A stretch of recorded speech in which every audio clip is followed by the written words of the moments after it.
నేను mental ability arithmetic చెప్పేవాళ్ళని అంటే పర్సనల్గా మెంటల్ అర్థమెటిక్ చెప్పేటప్పుడు మేము ఎవ్రీ ఇయర్ ఎట్లా చేస్తామంటే ఏ టీచర్ అయినా కూడా మా చెప్పే సబ్జెక్ట్ టీచర్ ఎవరైనా కూడా ఈ సంవత్సరం ఏం చెప్పాము మనము దీన్ని అధిగమించి నెక్స్ట్ ఇయర్ ఇంకా అంటే మేము ఎవ్రీ ఇయర్ అప్డేట్ అవుతూనే ఉంటున్నాం మా టీచర్లు అందరూ.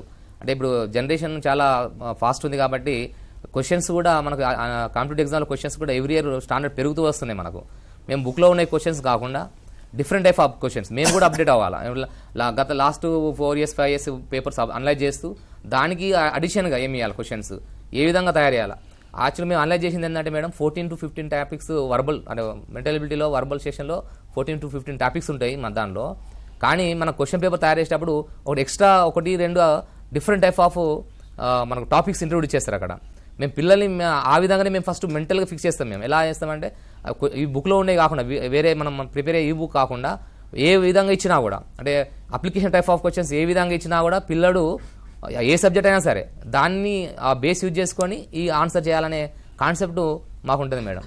అలాగా ఇప్పుడు సోషల్ అయినా మ్యాథ్స్ అయినా మెంటల్ ఎబిలిటీ అయినా అర్థమెటిక్ ఏదైనా కూడా అంటే గత లాస్ట్ ఇయర్స్ కాకుండా కొత్త క్వశ్చన్స్ ఒక టాపిక్ చెప్పిన తర్వాత ఇంకో క్వశ్చన్స్ ఏమైనా కొత్తగా ప్రిపేర్ చేయవచ్చా, కొత్త క్వశ్చన్ ఇంకేమైనా అడగవచ్చా అని మేము ఎవ్రీ ఇయర్ అప్డేట్ అవుతున్నాం. ఎందుకంటే గత 15 years నుంచి మేము ఎన్ఎంఎస్లో ఉన్నాం కాబట్టి ఎవ్రీ ఇయర్ మేము అప్డేట్ అవుతూనే ఉంటున్నాము.